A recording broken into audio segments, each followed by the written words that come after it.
Hi friends, आप लोग का स्वागत करता हूं HSC वर्ल्ड यूट्यूब चैनल पे। आज हम डिस्कस करेंगे हॉट वर्क। हॉट वर्क बारे में एक वीडियो बनाया था।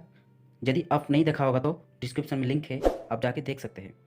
हॉट वर्क में वेल्डिंग, गैस कटिंग और ग्राइंडिंग और जिस काम से हीट निकलता है इसको हम लोग हॉट वर्क बोलते हैं। आप जाके वीडियो देखेंगे तो आप समझ सकते हैं हॉट वर्क क्या होता है और क्या क्या हजार्ड्स है और कौन सा प्रिकॉशंस लेना है और किस तरह पीपीईस यूज़ करना है। आज डिस्कस करेंगे वेल्डिंग क्या होता है। वेल्डिंग क्या होता है? Welding is a method of joining of two metals involves the application of intense heat procedure by the burning of oxygen, acetylene DA or LPG gas, other fuel gases or by the passage of electric current in the form of arc। इसका मतलब क्या हुआ है? Welding मतलब to metals को join करना है। कैसे?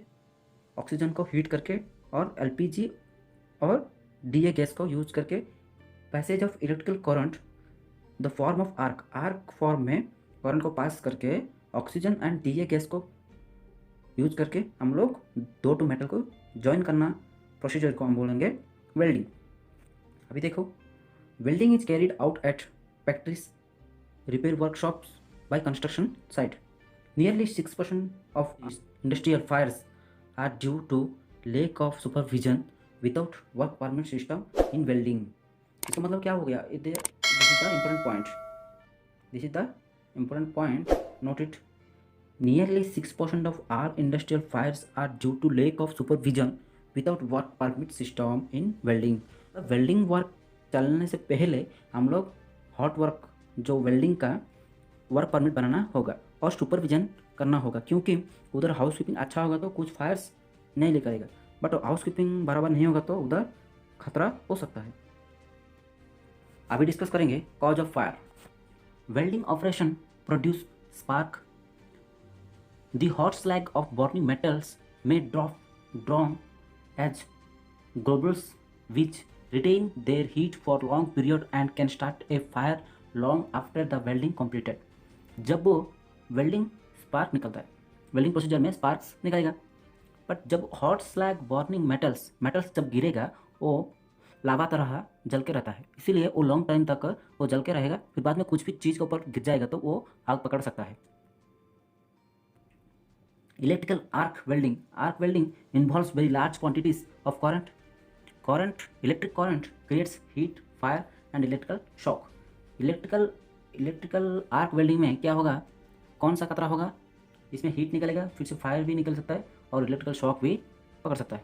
सेफ्टी प्रिकॉशंस फॉर वेल्डिंग, क्या क्या प्रिकॉशंस लेना है वेल्डिंग में अभी डिस्कस करेंगे। देखो, first number, make thorough inspection of the work place, ensure it safe for welding operation.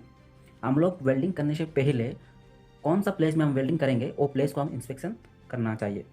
फिर बाद में एंश्योर होना चाहिए दैट प्लेस इज सेफ और unsafe. Second point, take a work permit system for the work करने से पहले work permit system लेना होगा। थर्ड पॉइंट अभी डिस्कस करेंगे। 3 नंबर पॉइंट क्या होता है?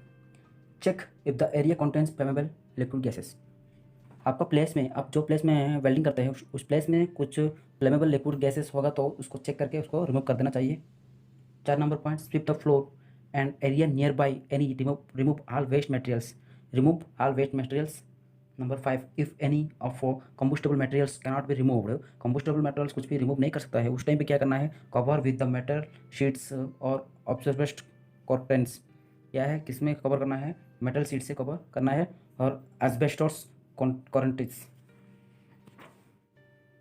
यूज पोर्टेबल स्क्रीन्स और partitions to minimize the spread of sparks.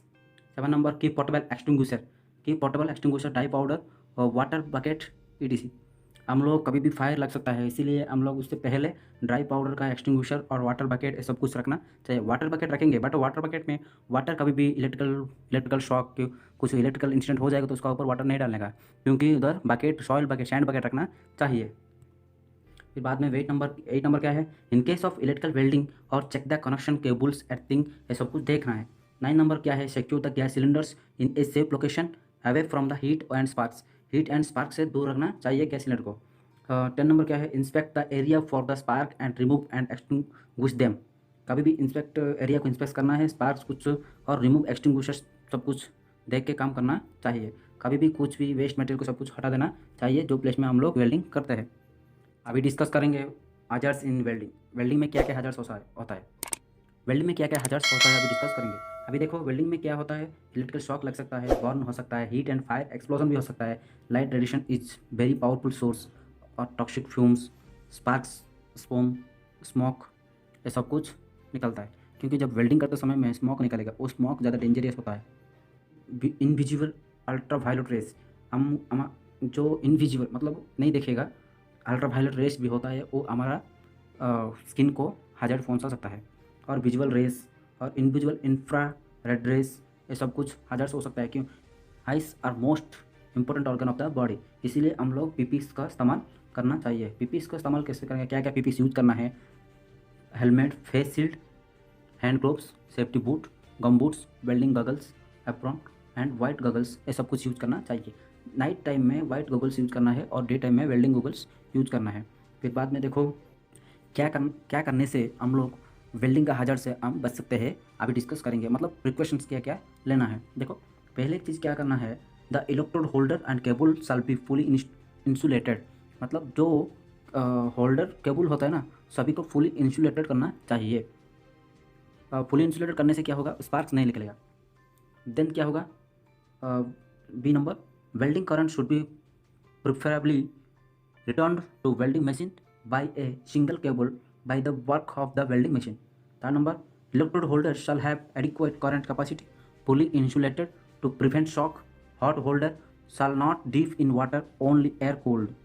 Then adequate ventilation चाहिए। हम लोग कभी भी वेल्डिंग करने समय में हम लोग को एडिक्वेट वेंटिलेशन होना चाहिए, क्योंकि ऑक्सीजन का मात्रा जब कम हो जाएगा उस टाइम पे हम लोग को श्वास लेने में ज़्यादा दिक्कत होगा। इसीलिए एडिक्वेट वेंटिलेशन होने से जो स्पार्क्स एंड स्मोक निकलता है वो सब कुछ बाहर जाएगा और बाहर का ऑक्सीजन अंदर आएगा। इसीलिए एडिक्वेट वेंटिलेशन करने से हम लोग श्वास लेने में दिक्कत नहीं होगा। शैल be provided while welding in confined space. Confined space में कभी भी काम करने के लिए बहुत खतरा होता है, इसीलिए कॉन्फाइंड स्पेस में एडिक्वेट वेंटिलेशन के लिए बॉयलर्स और एडजस्ट फैंस ये सब कुछ यूज करते हैं। The operator shall be provided suitable respirator और welding should protect him for the poisonous fumes. Then क्या होता है, डी नंबर बहुत इंपॉर्टेंट है। E personal contact with electrode और other live parts of electric welding should be avoided. F the electrode stands shall be kept in a container, should not throw.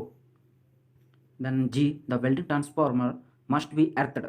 सब कुछ machine एर्थड होना चाहिए and must भी हम लोग ELCB में भी provided in case of the shock, ELCB trip. ELCB use करना चाहिए, क्योंकि ELCB यूज करने से कुछ भी शॉक लगेगा तो उस टाइम पे ELCB गिर जाएगा। आज के लिए इतना ही दोस्तों। इस वीडियो आपको पसंद आएगा तो लाइक मारो और शेयर करो, और पहली बार देख रहा होगा तो सब्सक्राइब करके बेल आइकन को दबाओ। फिर बाद में फिर एक इंटरेस्टिंग सेफ्टी वीडियो में मिलेंगे। Thank you for watching, keep smiling. धन्यवाद, जय Hind. Thank you for watching, and to subscribe our channel and hit the bell icon for more updates. It's your Gun Ready.